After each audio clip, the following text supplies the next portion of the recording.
Assalamualaikum warahmatullahi wabarakatuh. Selamat malam, selamat berjumpa kembali bersama Dunia Pendidikan Channel. Oke sahabatku, mudah-mudahan kita diberi kesehatan, diberi kemudahan, kelancaran rezeki, dan diberi umur yang panjang. Amin amin ya robbal alamin. Sehat-sehat selalu.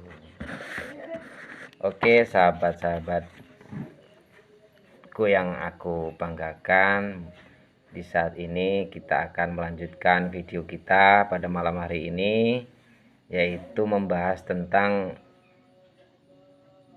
bagaimana melatih supaya anak kita tuh disiplin ya.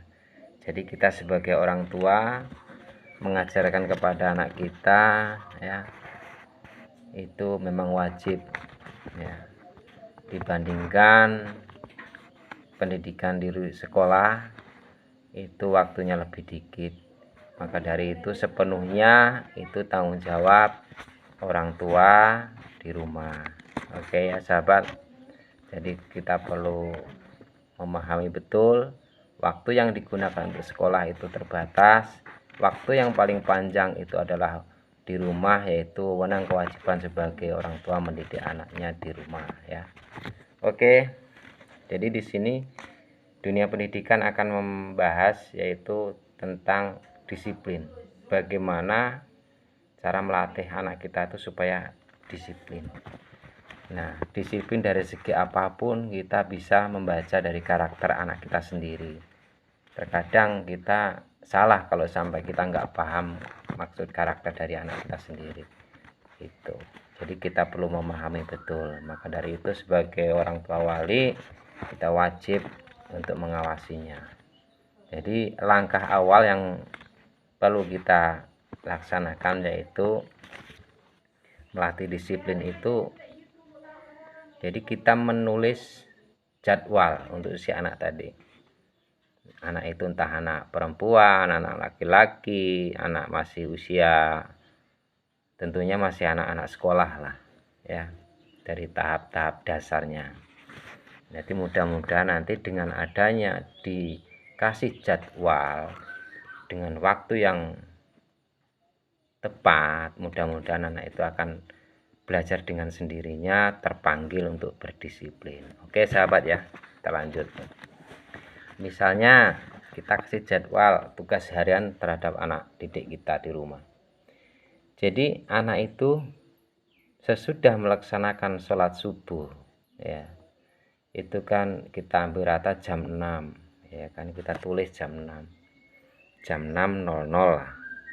Nah anak itu disuruh beresin tempat tidurnya ya kan, sembari beberes meja tempat belajarnya. Nah itu langkah awal itu. Jadi diusahakan jangan anak itu bangun langsung mandi, itu jangan. Nah itulah yang membuat anak itu terkadang sampai lengah dengan pekerjaannya sendiri. Itu tadi. Terus sampai jam 6.30. Nah anak jam 6.30 itu berarti anak yang mau sekolah itu sudah persiapan mau sekolah tentunya kan. Nah itu mandi jam 6.30. Oke. Nah jam 6.30 dia mandi, jam 7 itu anak sudah bersiap berangkat ke sekolah. Oke. Nah sampai berangkat ke sekolah, pulang itu rata-rata kita bikin jadwal itu jam 12 ya. Pulang itu sepulang sekolah istirahat menunggu waktu sholat zuhur. Nah tuh sampai jam 1. Oke sahabat, anak tidur istirahat ya, istirahat anak itu jam 1. Nah, sampai jam 3 persiapan anak untuk berangkat ngaji. Itu bagi yang umat muslim ya, tentunya dia ada jadwal ngaji ya, biasanya kayak gitu. Oke sahabat, tapi sebelum kita lanjut tolong dibantu subscribe ya. kita lanjut supaya kita sama-sama berjalan dengan lancar. Oke ya. Nah, tolong nanti juga ada komentarnya kurang apa gitu ya. Mudah-mudahan dengan seperti ini kita bisa membangun dan membangun. Oke. Tadi sampai jam 3 persiapan anak ngaji. Terus sampai jam 4. Jam 4 anak disuruh belajar sebentar.